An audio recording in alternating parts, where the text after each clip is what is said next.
एक धोखा है।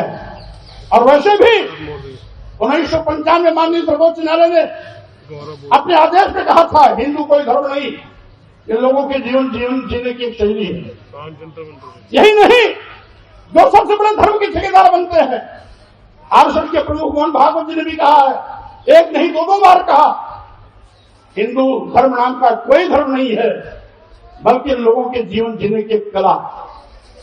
देश के माननीय प्रधानमंत्री जी ने भी कहा, माननीय मोदी ने भी कहा, हिंदू धर्म नहीं है। और अभी 1-2 महीने पहले माननीय गडकरी जी ने भी कहा, एक मीडिया कॉन्क्लेव में कहा। लेकिन इन लोगों के कहने से किसी की भावना आहत नहीं होती है। अगर स्वामी प्रसाद मौर्य कह देते हैं हिंदू धर्म नहीं है, बल्कि एक धोखा है, और जिसे हम हिंदू धर्म कहते हैं वो कुछ लोगों के लिए धंधा है। जब हम कहते हैं कि ये कुछ लोगों के लिए धंधा है, तो पूरे देश में भूचाल लग जाता है।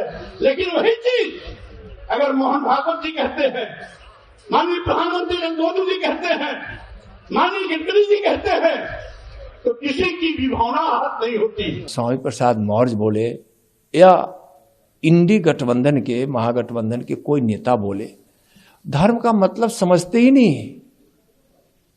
समाज धर्म क्या होता है, परिवार धर्म क्या होता है, देश धर्म क्या होता है, समझते ही नहीं।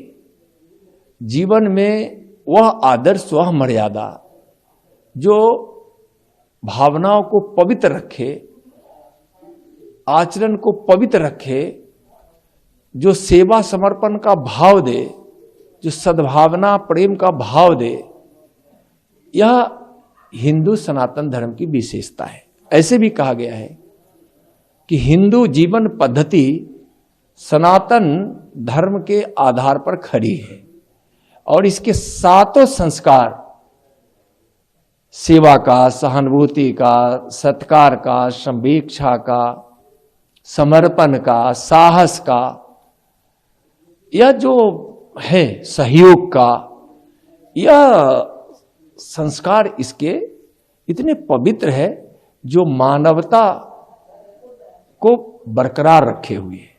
और यही हिंदू है, यही सनातन है, यही हिंदू जीवन पद्धति है, यही सनातन आस्था है, यही सनातन धर्म है। उसको समझना चाहिए। अब किसी सैनिक का धर्म क्या है? अपने देश की रक्षा करना, सीमा की रक्षा करना। समाज में कोई व्यक्ति है, उसका धर्म क्या है? कि सामाजिक व्यवस्थाओं का आचरण करके समाज में अच्छी व्यवस्था रखना, सेवा करना, जो असहाय है उसको सहयोग करना, अपने बुजुर्गों का, गुरुओं का, अच्छे विचार रखने वालों का, छोटा भी हो, अगर वह अच्छा कुछ आचरण करता है तो उसको सहयोग करना, उसका सत्कार करना, यह सब हमारे सनातन विचारधारा का मूल आधार है। उसको वह लोग नहीं समझेंगे, इसलिए कि उनका विचार ही बिल्कुल तुष्टीकरण के आधार पर है, और वह तुष्टीकरण सिर्फ और सिर्फ सत्ता और वोट के लिए। उनको देश को कितना नुकसान पहुंच रहा है, इस देश के संस्कार संस्कृति सनातन को कितना नुकसान पहुंच रहा है। अगर हिंदू जीवन पद्धति ही वह कह रहे हैं, कोई आपत्ति नहीं है, हिंदू जीवन पद्धति भी है, और वह हिंदू जीवन पद्धति धर्म का आचरण यानी कर्तव्य बताती है, कर्तव्य का बोध कराती है, तो वह जो हिंदू जीवन पद्धति को मान लिया। देखिए, जो इंडी गठबंधन के लोग हैं, चाहे वो स्वामी प्रसाद मौर्य हो, स्टालिन का बेटा उदयनिधि हो या दयानिधि मारन हो, ये सारे लोग सनातन धर्म, हिंदू धर्म को अपमानित करने में लगे हुए हैं। और स्वामी प्रसाद मौर्य ने तो रामचरितमानस के बारे में क्या क्या नहीं कहा। इनको लगता है कि हिंदुओं को गाली देंगे, हिंदू धर्म को गाली देंगे तो उनको पिछड़ों का वोट मिल जाएगा। तो ये भूल जाते कि वो जमाना चला गया। आज पिछड़े समाज के लोग जितनी राम की पूजा करते हैं, कृष्ण की पूजा करते हैं, उतना शायद अन्य समाज भी नहीं करता होगा। तो इस तरह का बयान देने से उनको आगे आने वाले चुनाव के अंदर भारी राजनीतिक नुकसान का सामना करना पड़ेगा।